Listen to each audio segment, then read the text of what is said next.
लो किसी भी क्षेत्र के अंदर बताया तो कहीं भी कोई कंपनी हो उसमें काम करने में भी महिलाओं की भागीदारी अब तो बढ़ रही, पहले नहीं आती बिल्कुल भी। तो महिलाओं की स्थिति पहले बहुत बदतर थी। महिलाओं की विवाह की उम्र पहले तुम्हें जानकर हैरानी होगी कितनी बदतर थी। महिलाओं की विवाह की उम्र थी 9 साल और पुरुषों की उम्र थी 14 साल। 9 साल इतना था, 9 साल की होगी तो विवाह कर देंगे बस। अब सोच लो यह उम्र की फिर बढ़ाया गया, फिर उम्र कर दी गई 12 साल और 12 साल के बाद यह उम्र कर दी गई पुरुषों की 12 साल, इनकी पुरुषों की कर दी गई 16 साल। अब सोच लो 12 साल की कन्या हुई, पढ़ी या नहीं पढ़ी कोई मतलब नहीं है, पढ़ाने का तो प्रचलन ही नहीं आता। जो पंडित लोग हुआ करते थे, जो ब्राह्मण लोग थे, जब सावित्रीबाई फुले ने काम करना स्टार्ट कर दिया, आज घर जाकर उसकी मूवी देखना, मूवी बनना की उसके ऊपर सीधा बायोग्राफी देखना, उसकी मूवी देखना यूट्यूब पर जाकर। सावित्रीबाई फुले के ऊपर गोबर फेंका फेंक कर उन्होंने कि महिलाओं को पढ़ा क्यों रही। अगर महिलाओं ने पढ़ाना स्टार्ट कर दिया तो अपने अधिकार मांगेगी, और अधिकार मांगेगी ना तो फिर पुरुष समाज को जा खतरा, और पुरुष समाज ऐसा कभी नहीं चाहता था, और आज भी ऐसा ही है। यूरोप में महिलाएं इतनी ताकतवर हो चुकी, आज भी कभी भी किसी पति को तुरंत तलाक दे देगी। भारत की महिलाओं को बेचारी को आज भी शोषण झेलना पड़ता। समझ में आई बात है, वह किसी पुरुष को अपने तलाक नहीं दे सकती, उसकी वह नहीं खुश है, बस शादी होगी। अगर किसी महिला का तलाक हो जाए ना तो यहाँ उस महिला को पता क्या बताओ, चुड़ैल, डायन, मनहूस ऐसी औरत की संज्ञा दी जा, किसी महिला का तलाक हो जा। इतना गधा समाज है हमारा, और वहां ना आए दिन तलाक हो जाओ, हम तुम्हारे साथ नहीं रहना तो नहीं रहना, फुल अधिकार है उनके पास। और पुरुष देखो कितना शोषण करता है, कभी भी किसी महिला को छोड़ देगा बेचारे को, 8 लाख 10-15 लाख रुपए का उसके घर वालों ने दहेज दिया, जब छोड़ के चला जाएगा उसे अपना कैसे जीवन काटना पड़ता है, वो पूरी तरह उस पर निर्भर हो जा। इसलिए मैं कहता हूँ किसी महिला को हमेशा आर्थिक रूप से सक्षम होना बहुत जरूरी हो।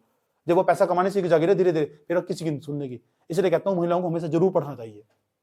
तो इसलिए तुम्हारे घर में भी लड़की हो ना, उसको घर में मत बैठाओ, उसे पढ़ने के लिए प्रेरित करो।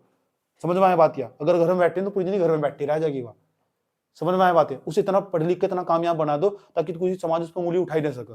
उसकी एजुकेशन के सामने सब फिक्का पड़ जा। कहाँ उसकी 15 लाख 20 लाख रुपए की एफडी करवा रहे, उसे पढ़ने के लिए आगे प्रेरित करो। 15-20 लाख की एफडी करवाएगा, इससे बढ़िया 2 लाख रुपए की पढ़ाई पे लगाया जा, उसका जीवन में पूरा भविष्य सुधर जाएगा उसका। घर वाले क्या करेंगे, शुरू से एफडी करवा देंगे।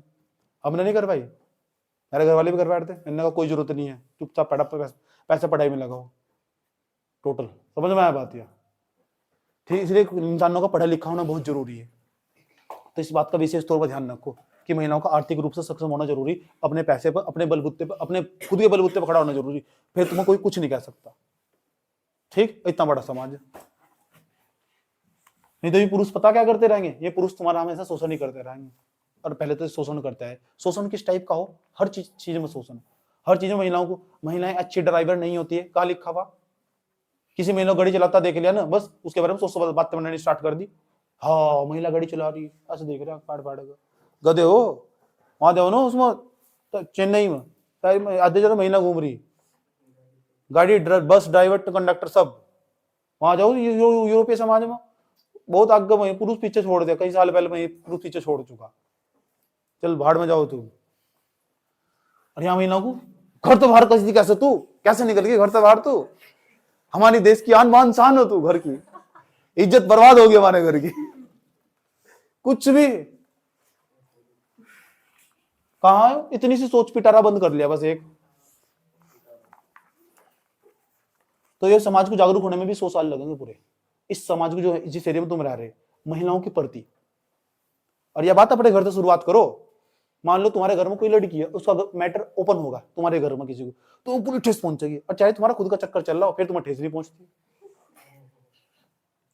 ये ना करो, इस बात को बताओ मुझे, सही है बात गलत है? तो फिर क्यों? तो यह गधापन नहीं आया। लड़की का मैटर ओपन होगा तो इज्जत चली गई, लड़के का खुद का चर्चा के साथ चक्कर चल रहा है उसी घर में ही। ये क्या है? क्या है? ये भेदभाव नहीं है, शोषण नहीं है, तो क्या है? मुझे नहीं बताया तो क्या है?